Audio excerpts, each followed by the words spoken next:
el Amazonas venezolano tiene dos realidades, ¿no? Una realidad que, uno la observa, la palpa y la puede ver hasta Puerto Ayacucho y quizás un poquito más allá.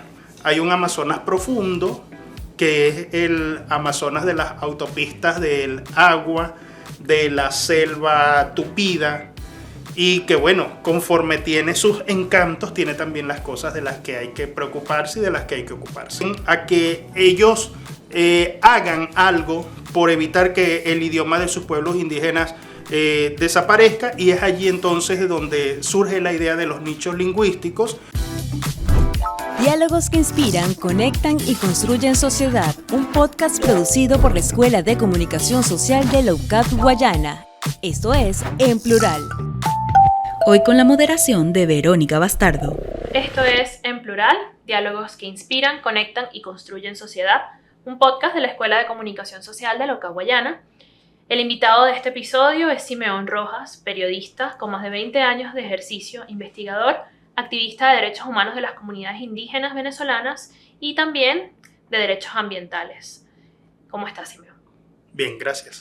Gracias a ti por aceptar nuestra invitación, que Simeón se vino desde Puerto Ayacucho, sí, en un viaje que esta vez se sintió un poquito más largo. 19 horas y media carretera.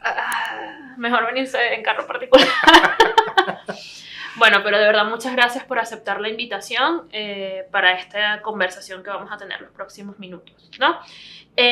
Mira, estábamos leyendo y parte de tu trabajo es enfocado justamente en la Amazonía venezolana. Correcto. Y sus comunidades originarias.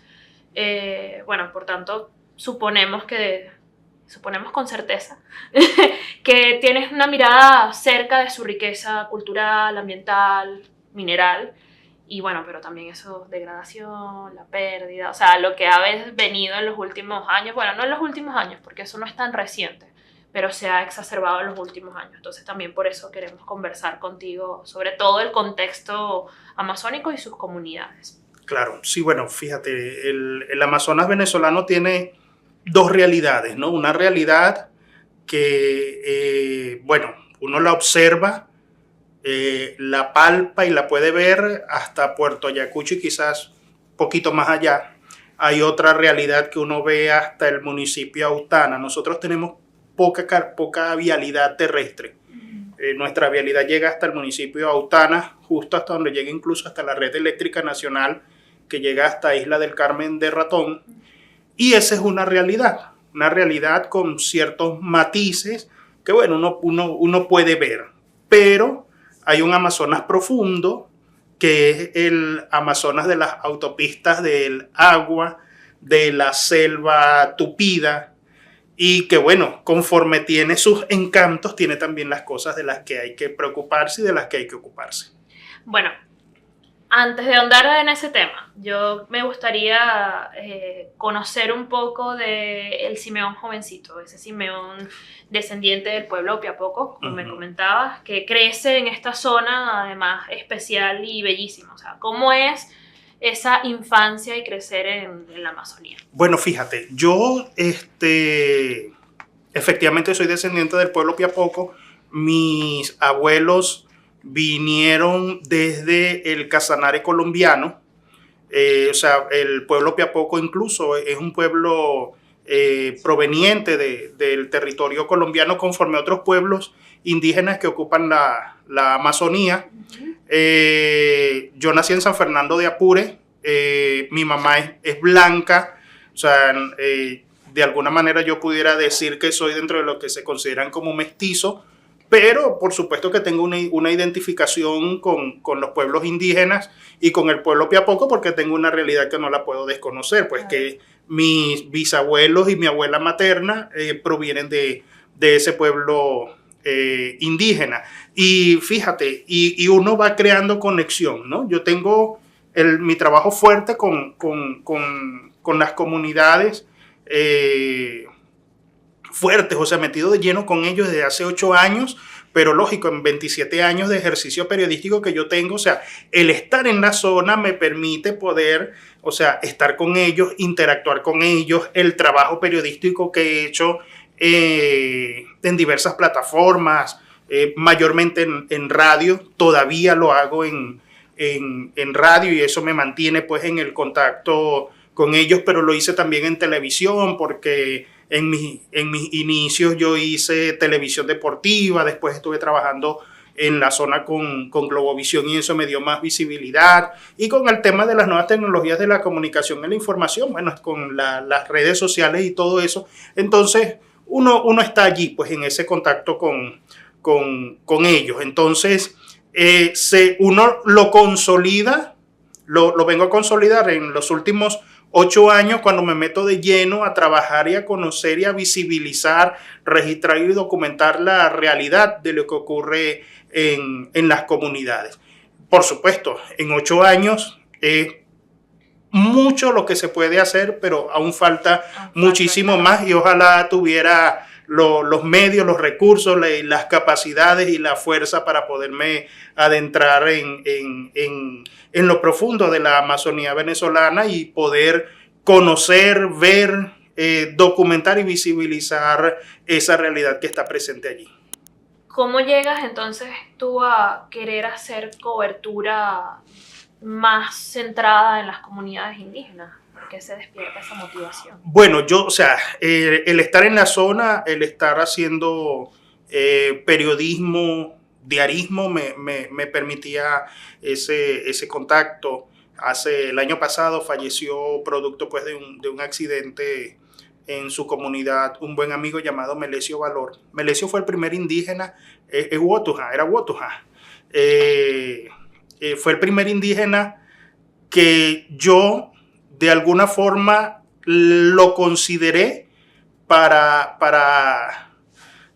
visibilizar un problema de su comunidad, de la comunidad Gavilán, y él fue al sitio, a la radio donde yo trabajaba, para declarar sobre el mal estado de esa carretera.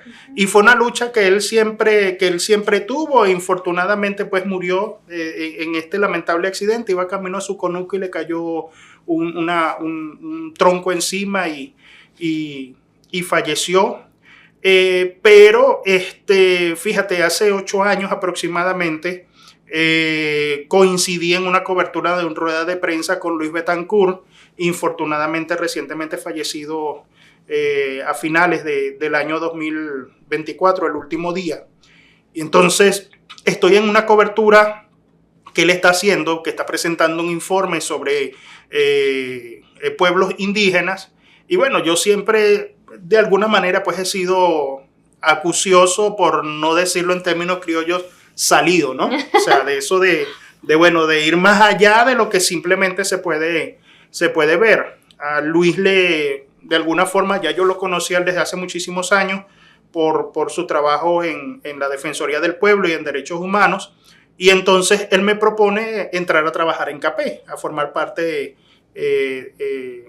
en equipo con él en CAPE, y es cuando entro y es a raíz pues de ese trabajo profundo en CAPE que me meto de lleno a trabajar con el tema de las comunidades, que no es solamente abordar derechos humanos, sino también hacer visibilización de la problemática diaria que ellos tienen, y de allí me he interesado, o sea, por infinidad de temas que tienen que ver con los pueblos y las comunidades indígenas, que pasa, por ejemplo, como interesarme, un tema que me apasiona mucho, el tema de los idiomas indígenas, de por qué se están perdiendo, y impulsar y visibilizar todos aquellos pasos y procesos que se están dando por revitalizar los idiomas de los pueblos indígenas y evitar que estos mueran. Pues. Bueno, justamente uno de los logros que has tenido recientes, porque vamos a hablar de todos los que has podido tener, sí. Pero sí de los que has tenido recientes, entiendo que es el proyecto Conuco de Historias Indígenas, sí, en Resistencia, un viaje sonoro por la Amazonía venezolana, recibió una mención especial, correcto, del Instituto de Prensa y Sociedad Venezolana el año pasado. Felicitaciones, por cierto. Porque, bueno, Simeón, tú formas parte de ese equipo con la historia de Pompilio. Vamos a hablar, vale. Ajá. Cuéntame, bueno, un poquito, ¿en qué consiste esa historia de Pompilio Yacame y, qué te motivó a ti a documentarlo? Claro, no, bueno, primero porque, fíjate, yo conocí a Pompilio en la universidad porque Pompilio me dio clase de ballet a mí. Entonces, bueno, yo me quedé con esa, de alguna forma, como que con esa espinita, ¿no? Luego entro a formar parte de la red Tejiendo Historias del medio colombiano Agenda Propia, y entonces surge la oportunidad de hacer un trabajo sobre la Amazonía venezolana, sobre los pueblos indígenas, lo que están haciendo. Y entonces, a mí desde el principio me gustó la posibilidad de poder visibilizar los esfuerzos. Pompilio es un sabio del pueblo Baré. Los Baré, el territorio ancestral de ellos es entre Brasil y Venezuela, la zona del Río Negro, del Amazonas venezolano y brasileño. Y él junto con otros sabios impulsados por el antropólogo Omar González Ñáñez, él los motiva a ellos a que tomen algún tipo de acción para evitar que el idioma de varios pueblos indígenas, entre los que está el Baré, pero también estaba allí el Baniba y el Guarequena, por ejemplo, no se perdiera. Y entonces el profesor Omar González Ñáñez, quien tuvo un destacadísimo trabajo entre las comunidades indígenas de la Amazonía venezolana, motiva a estas personas, entre ellos, o sea, aparte de Pompilio, también a la sabia María Kerevi, a la profesora Miriam Yavina y a otros, a la profesora Nieves Azuaje, también a que ellos hagan algo por evitar que el idioma de sus pueblos indígenas desaparezca, y es allí entonces de donde surge la idea de los nichos lingüísticos. Pompilio es uno de los que se organiza por el pueblo Baré, doña María Kerevi por el pueblo Baniba, Miriam Yavina por el pueblo Guarequena, Nieves Azuaje por el pueblo Baré. Y entonces, bueno, a mí ese trabajo, esa idea, esa experiencia, me pareció pues que era bonito poderlo resaltar, poderlo visibilizar, y de allí que yo lo tomé como tema de este podcast, que forma parte pues de una serie denominada Conuco de Historias Indígenas en Resistencia, un paseo, una visión por la Amazonía venezolana.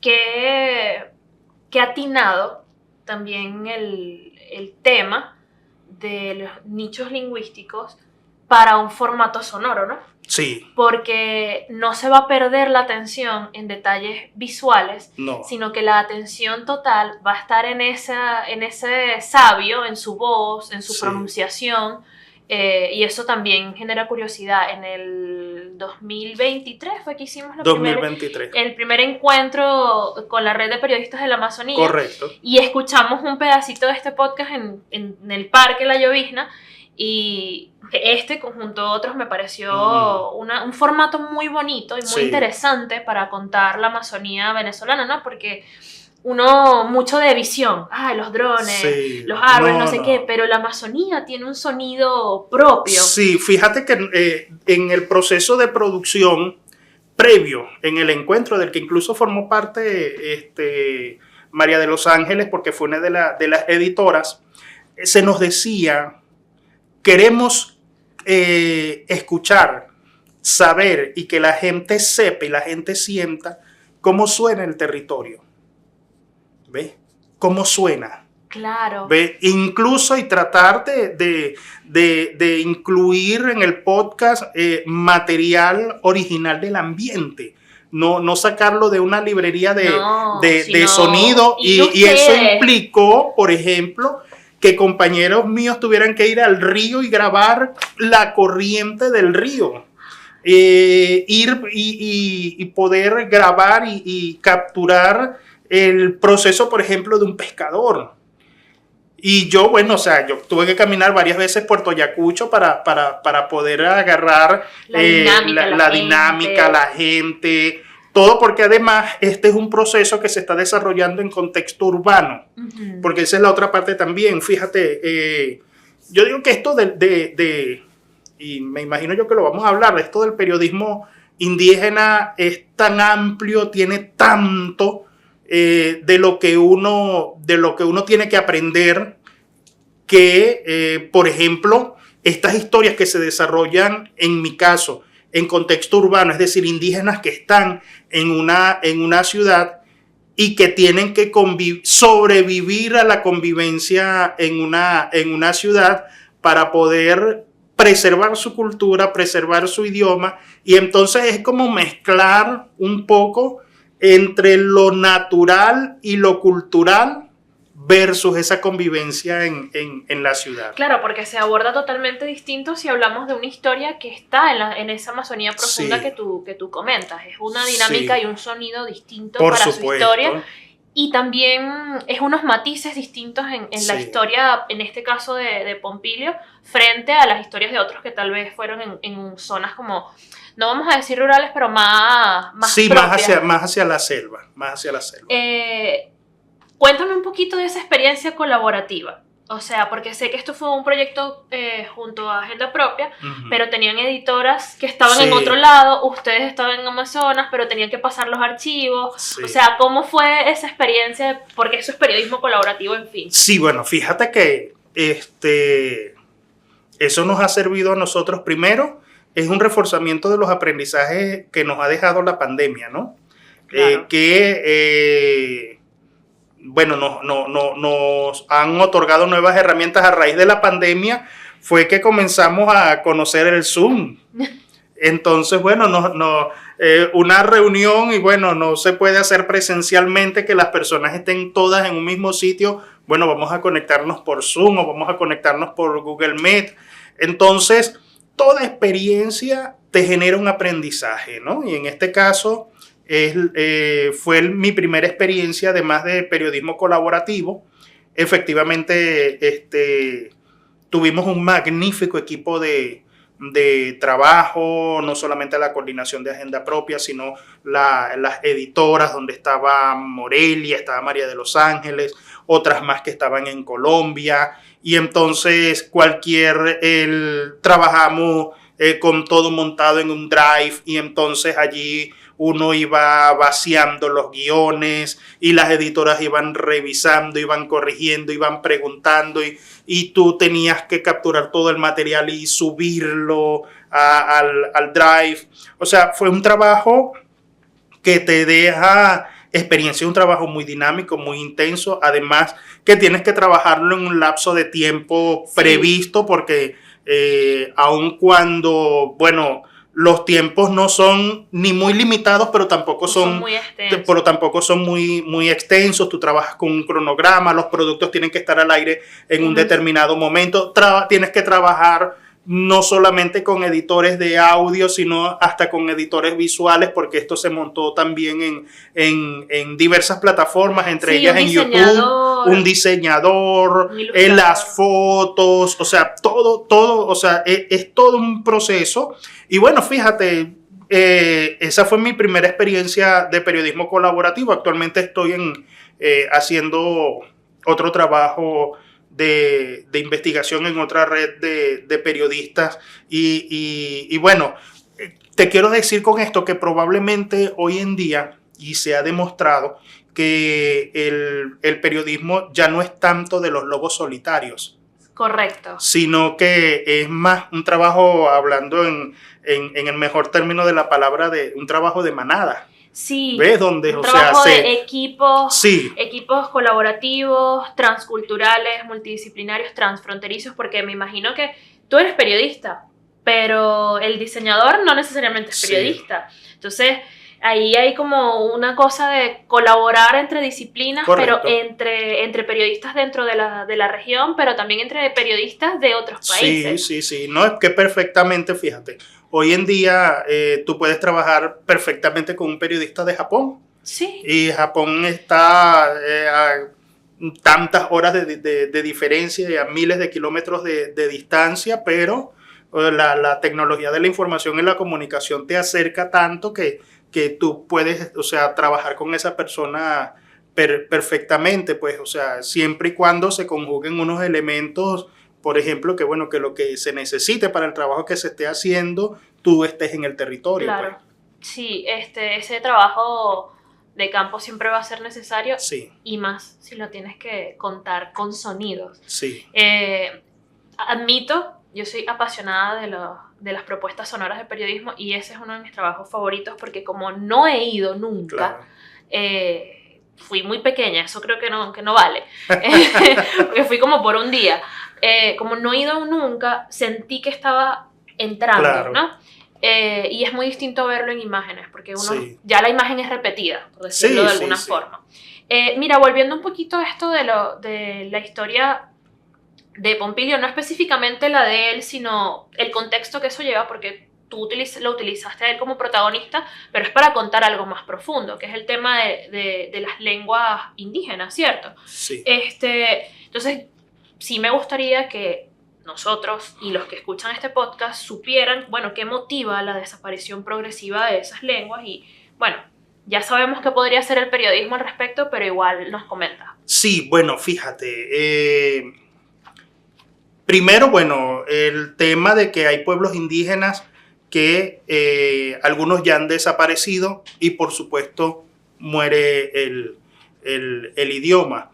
Otros, por ejemplo, que han experimentado procesos migratorios que se han visto empujados a salir de su territorio ancestral, de vivir en su espacio originario y tener que desplazarse al contexto urbano, a la ciudad, porque necesitan, por ejemplo, educación, salud. Otros son empujados, por ejemplo, por el tema de que, bueno, su territorio es invadido. Y entonces se van otros, por ejemplo, un caso, un trabajo que hice para La vida de Nos con la profesora Nieves, y yo conversaba con ella y le preguntaba a Nieves, ¿por qué? Ella me decía que su mamá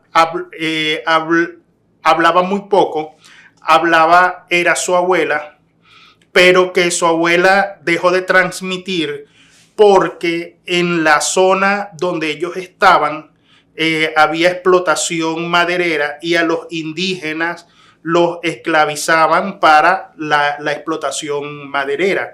Entonces, una manera de ellos protegerse, de que no los agarraran para ser esclavos de la explotación maderera y del caucho, era que no aprendieran el idioma, sino que hablaran puro castellano para que no lograran identificarlos. Entonces, bueno, se van a las ciudades y el idioma se queda en una generación de viejitos o de ancianos. En el caso de Pompilio, él me contaba que en el trabajo que solamente quedaban 2 hablantes fluidos, él y la señora María Yacame, ya dos ancianos. Entonces, prácticamente, si ellos morían entonces los últimos 2 hablantes fluidos. Y cuando te digo de hablantes fluidos, es que ellos pueden hablar, o sea, durar hablando horas, mientras que hay otros hablantes que denominamos parciales, que son hablantes que saben algunas palabras, te pueden sostener una determinada conversación, pero les falta, pues. Claro. Ahora, fíjate, en ese proceso, yo creo que el trabajo de los nichos está comenzando a generar un resultado, porque yo he notado que en los últimos años se le ha puesto un poco más al asunto, sobre todo, por ejemplo, en el pueblo Baré, que donde yo observo que hay niños que están muy interesados en aprender el idioma y que ellos pueden ser los salvadores de esto. Entonces, las lenguas indígenas se pierden porque se están amenazadas de perderse porque quedan muy pocos hablantes por el desplazamiento. Los que saben hablarlo son ya los sabios, los ancianos, quedan pocos, está en riesgo el cumplimiento del ciclo natural de la vida, ellos mueren y se llevan eso, y bueno, habría que ver, cuidar que los que aún estén vivos, bueno, puedan hacer ese proceso de transmisión del conocimiento para que la generación que les siga, entonces, la sostenga, la refuerce y la pueda seguir transmitiendo para evitar que el idioma muera. Claro, porque finalmente cuando uno regresa a la tierra, lo que queda es lo material y el conocimiento, la cultura y la identidad se va con la persona. Sí, pues. Otro de los problemas que había es que había un proceso de transmisión que era oral. Claro. O sea, el escuchar hablando, ve al abuelo, a la mamá, al abuelo, al sabio. Ahora están escribiendo. ¿Ves? Ahora están escribiendo, eso. entonces está quedando papel, están quedando cartillas, están quedando cosas allí que de alguna manera eso puede ayudar en ese proceso de revitalización. Me recuerda a lo que nos mostró el año pasado, en el encuentro del año pasado, no en el 2023, Guanacedume. Ajá. La cartilla. La cartilla del pueblo yecuana. Ajá, correcto. Que a nosotros nos encantó y María tiene uno en su oficina, ¿no? Y esto de lo de protegerse, o sea, no hablar el idioma para protegerse, a veces también se puede convertir en, no solo protegerse de explotación, sino de discriminación. Sí. Porque en un trabajo que hicimos con unos niños en un refugio indígena en Boavista, unos migrantes venezolanos, una niña como de 8 o 9 años, guarao, era la única de su grupo de amigas que hablaba. Okay. Pero ella insistía en no hablar porque según ella no era guarao. Pero los abuelos lo eran. Y ellos me contaron, porque ella quedó a cargo de sus tíos abuelos, que estaban en el refugio. Y ellos decían, ella habla muy bien porque nosotros le enseñamos. Pero ella insistía en decirme que no era guarao, pero era sí, ¿sabes? Entonces era como un conflicto de identidad que esta niña de 9 años apenas tenía ya. Claro. Para poder integrarse, me imagino. Una cantidad de cosas que uno a veces no entiende porque finalmente uno está como conociendo. Sí, pero fíjate, bueno, esos son casos, y yo quisiera pensar que son casos excepcionales, ¿no? Pero, por ejemplo, en los últimos 20 años y a raíz del contenido del capítulo establecido para los pueblos y comunidades indígenas en la Constitución Nacional y todo este marco normativo que se ha hecho en favor de los pueblos indígenas, de lo cual hay que destacar, pues falta muchísimo por materializar. Eso de alguna forma pienso yo que ha traído un reforzamiento de la identidad indígena. ¿Ve? O sea, el decirlo y el asumirlo no como una moda de decir, o sea, no, yo soy indígena, o sea, no, sino el que ya no me dé pena, el no sentir, el no tener la vergüenza, lo que pudiéramos denominar la vergüenza étnica de admitir y de asumir. Fíjate que hablamos de un problema de identificación. Claro. Yo, por ejemplo, mi mamá es blanca, pero yo sé que yo tengo un arraigo de descendencia piapoco, porque mis bisabuelos eran, mi abuela era, mis tíos y mis tías son y además tienen los rasgos, y entonces ahora días estoy en una cobertura, en una actividad, y entonces una señora del pueblo piapoco, lideresa de mujeres indígenas de allá de Amazonas, me dice, Simeón, ¿y tú eres familia de quién? Y yo le digo, bueno, yo soy de los Rojas del Chaparralito, mi tío es David Rojas, pero David es primo mío. Bueno, entonces nosotros somos primos. Yo le digo, con razón nos caemos también, le digo yo.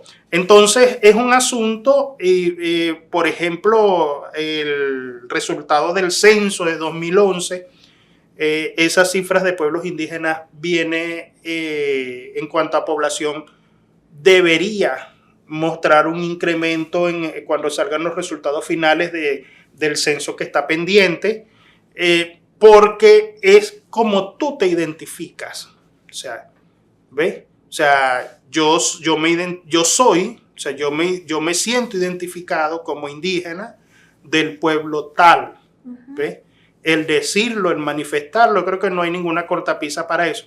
Lógico, todavía dentro de la sociedad tenemos ciertos estigmas de, por ejemplo, a lo mejor la niña estará huyéndole a ese estigma, pero bueno, o sea,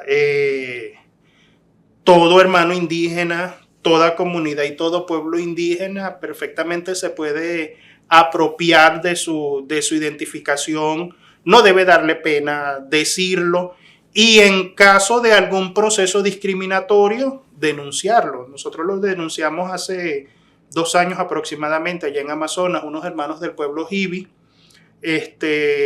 fueron objeto de discriminación. Una funcionaria pública les prohibió que hablaran en su idioma. Entonces ese caso lo denunciamos. Desconozco si hubo algún tipo de medida, pero bueno, más allá porque a veces también, o sea, la gente cae pues en ese tipo de errores por su propia ignorancia, vamos a decirlo de esa manera, pero es perfectamente válido en este país hablar tanto en castellano como hablar en el idioma originario de cualquier pueblo. Yo, por ejemplo, lo hago todos los días. Yo en mi programa de radio, todos los días en la mañana, doy el saludo en castellano, pero lo doy también en varios pueblos, en el idioma de varios pueblos indígenas. Yo saludo en Wotuja, en Jibi, en Baré, en Baniba, en Ñengatú, en Puinave, en Mapoyo, o sea... Ajá, o sea, aunque sea el saludo. Claro, pero buscando, es una forma primero, de acercar, por lo menos. Eso, buscando primero, o sea, un acercamiento que además da la radio, o sea, con la gente que escucha a uno, y además haciendo sentir a esos hermanos que yo saludo que ese espacio, esa tribuna también es para ellos, pues. Hablando de tribunas, ¿tú consideras que hay como unas deudas de los medios de comunicación hacia la cobertura de los pueblos y comunidades indígenas? Más que los medios, yo diría de la academia en general. Fíjate, yo no sé, pero en las universidades, ¿por qué no se puede pensar en abrir una cátedra de periodismo indígena? Yo estuve en octubre en la Universidad Central de Venezuela atendiendo una invitación de La Vida de No por los 78 años de la Escuela de Comunicación Social, y estuve hablando allá de derechos humanos de pueblos indígenas y de periodismo indígena, y noto que, bueno, hay una curiosidad.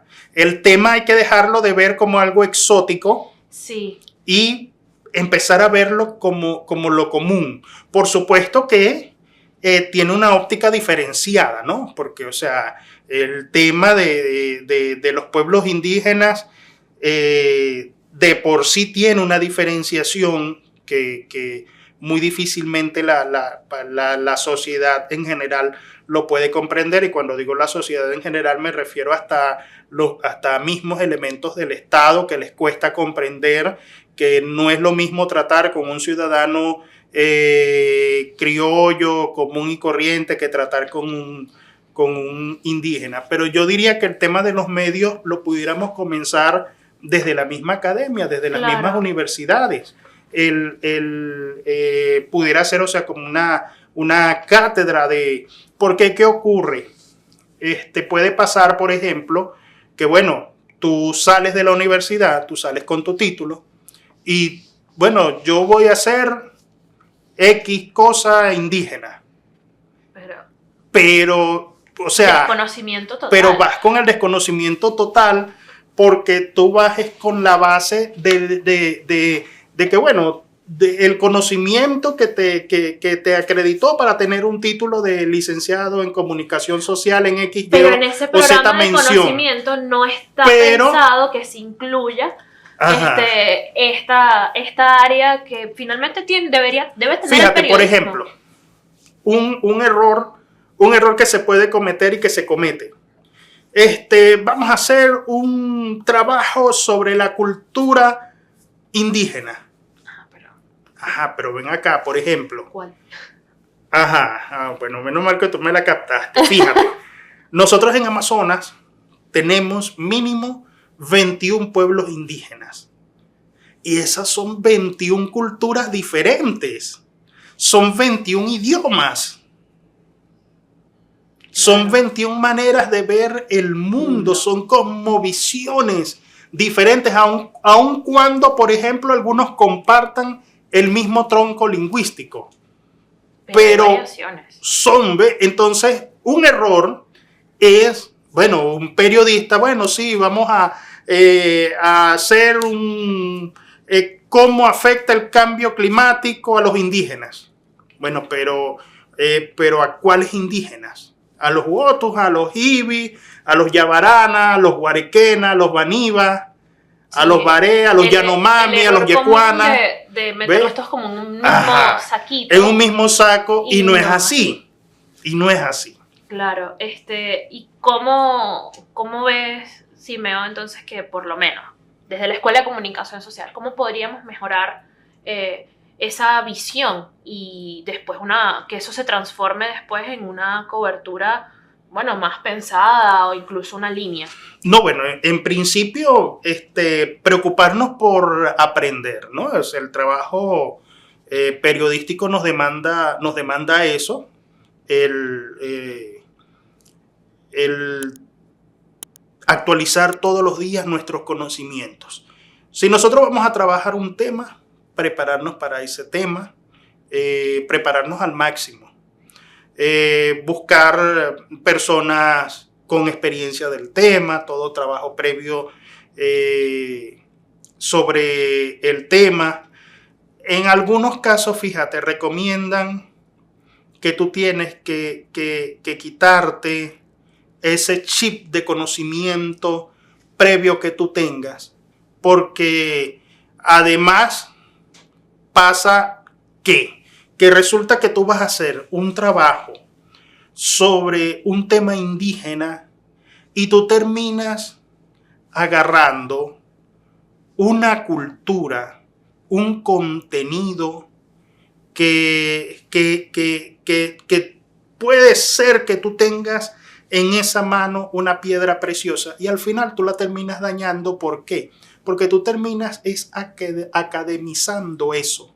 Claro. O sea, tú terminas en vez de lo que siempre hemos propugnado nosotros, de decir, darle voz al territorio, darle voz a la comunidad, darle voz a ese sabio, a ese depositario de tanto conocimiento y de tanta riqueza de la cultura indígena. Y al final, entonces nosotros terminamos metiéndole a eso las 5WH y metiéndole la estructura de la academia. Tratando de encajarlo. Ajá. Es como que entonces un rompecabezas de una cosa. Occidentalizamos el tema. Claro. En vez de trabajarlo genuinamente desde lo que nosotros obtenemos. ¿Ves? Entonces eso vuelve primero, eso implica reaprender, sí, básicamente. Y sí, volvemos de construir. Exacto, la deconstrucción. Sí. Y eso implica también entonces colaborar. Claro. Porque hay también entonces desde el periodista, desde el estudiante de periodismo y desde el periodista como tal y el comunicador, admitir y aceptar que quiero hacer esto, pero no, mi conocimiento, lo que yo sé, no es el pertinente, necesito colaborar con alguien, como Simeo, para así tener como claro, esa visión compartida y que te ayude como en el proceso de deconstrucción también. Sí. Hablabas de esa riqueza cultural, ya estamos cerrando, porque por ahí me pusieron y que el reloj. Hablabas de riqueza cultural y yo quiero que me comentes qué tienen los pueblos indígenas de sus distintas culturas para enseñarle a una Verónica, a un Egner que está en producción, a Camacaro, que tenemos como esa visión occidental de la vida. ¿Qué no estamos viendo que nos pueden enseñar? Mira, yo creo que lo primero es que nos pueden enseñar es la manera como ellos han sobrevivido a tantos años, a miles de años quizás, y a tantos procesos adversos. Por citarte algo, porque nos hemos encontrado, por ejemplo, pueblos indígenas que están entre nosotros, pero que han tenido que sufrir procesos tendientes al cuasi exterminio. Por ejemplo, los ibis, que fueron muy perseguidos en Colombia el siglo pasado por el tema de las tierras, por ejemplo. Y esa sobrevivencia del indígena por esa convivencia que tiene con el territorio. ¿Ves? Claro. Una comunidad indígena, lo hemos ilustrado siempre, no es nada más el espacio donde está ubicada la casa de la comunidad, sino que esa comunidad, esos indígenas necesitan un territorio donde poder sembrar su conuco, un territorio donde poder hacer la recolección de las frutas, un territorio donde puedan cazar, un territorio donde puedan pescar, ¿ve? Un territorio donde puedan tener sus sitios sagrados. Entonces, ellos han sobrevivido siglos, muchos años, con esa dinámica, con esa convivencia fraterna que han tenido con la tierra. Que ellos, por ejemplo, saben lo que hay en su territorio, saben cuánto tienen que cazar para no deprimir, por ejemplo, el sustento. ¿Ves? Y cuando te digo el sustento me refiero, por ejemplo, a la cacería, que no es acabar con los animales de una misma vez, sino ellos van aprendiendo esa dinámica de ciclo, de reproducción. Entonces, bueno, yo creo que allí podemos tener una muy buena lección y bonita, además, lección de vida, que es la supervivencia en entornos y en escenarios tan adversos. Y luego está, bueno, toda la dinámica que encierra la cultura, el arte. En estos días leía, por ejemplo, cómo el arte indígena ha trascendido nuestras fronteras. Y tenemos el caso, por ejemplo, de Dagua, la hermana yecuana, que con sus diseños ha trascendido las fronteras nacionales. El caso de Chornahue Aquihue, que es un indígena, un artista Yanomami, por ejemplo, que está ahorita exponiendo sus obras en Madrid, pero ha estado, por ejemplo, hasta en la Bienal de Venecia. O sea, que tenemos allí también, o sea, protagonistas, gente de qué ocuparnos y que también, o sea, merecen que nosotros le demos su lugar y le demos su tratamiento. Sí, hay otro filón, aquí pensando lo mucho que uno ve el arte indígena y lo poco que sabe los nombres detrás de quién. Sí. Porque el arte indígena finalmente, aquí se usa para todo, para el turismo, es como la imagen, pero poco están los rostros y las voces de quién. Y todo eso tiene sus códigos, ¿viste? Sí. Todo eso tiene sus códigos. Fíjate que yo, como dice un amigo, una acción con daño, pero involuntario. Tenía en mi estado de WhatsApp una máscara de guarime. Ajá. Y me escribe mi amigo Ortimio Ochoa, en los mejores términos. Me dice: Simeón, no puedes usar la máscara del guarime en tu estado de WhatsApp. Y yo, caramba, discúlpame, Ortimio, lo hice sin ninguna... Tranquilo, para tú usarla tienes que tener la autorización de los sabios, de los ancianos. Wow. Y eso te lo digo porque, por ejemplo, vemos que hay personas que utilizan la simbología indígena libremente, pero a veces hasta sin saber ni qué significa, ni saber ni siquiera qué daño pudieran estar ocasionando, haciendo eso. Entonces, un tips pues, que me parece importante traerlo a colación sobre las cosas pues, que hacemos que probablemente pudieran ocasionar algún tipo de daño, pero que de manera involuntaria nosotros no sabemos que lo estamos ocasionando. Entonces, en definitiva, también es conocer los códigos. También. De construir. Es que eso es demasiado, es un tema muy profundo. Sí, conocer los códigos, de construirse y reaprender, colaborar. Sí. Y en definitiva un apoyo de la academia en acercar, sí. Por lo menos acercar como hace Simeón en sus programas de radio, sí. un acercamiento a nuestros estudiantes y ya, por decirlo, desoccidentalizar sí. la cobertura de las comunidades indígenas en Venezuela. De verdad te agradezco mucho, Simeón. No, gracias a ti. Por este espacio en tu agenda, por el viaje, por compartirnos lo que has aprendido y acompañarnos en este episodio. Te lo agradezco muchísimo. Si quieres te puedes despedir como haces en tu programa. No, bueno, fíjate, eso es un tema, el tema de los saludos.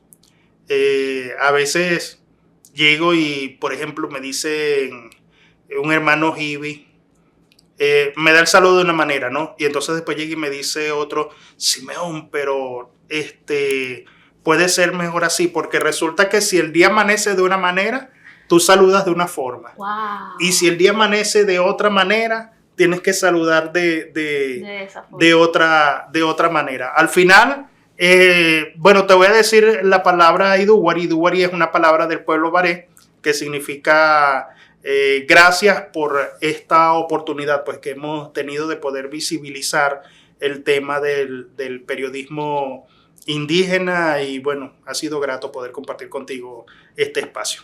Bueno, fue un gusto para mí conversar contigo. Esto fue En Plural, diálogos que inspiran, conectan y construyen sociedad. En Plural es un podcast de la Escuela de Comunicación Social de la Universidad Católica Andrés Bello, Extensión Guayana, dirigido y producido por Verónica Bastardo y Egner Ágreda Fajardo. Andrés Camacaro se encarga de los controles, Jonás Moreno es el responsable del montaje. Este podcast es posible gracias al apoyo de la Red Periodistas de la Amazonía Venezolana. Gracias por escucharnos.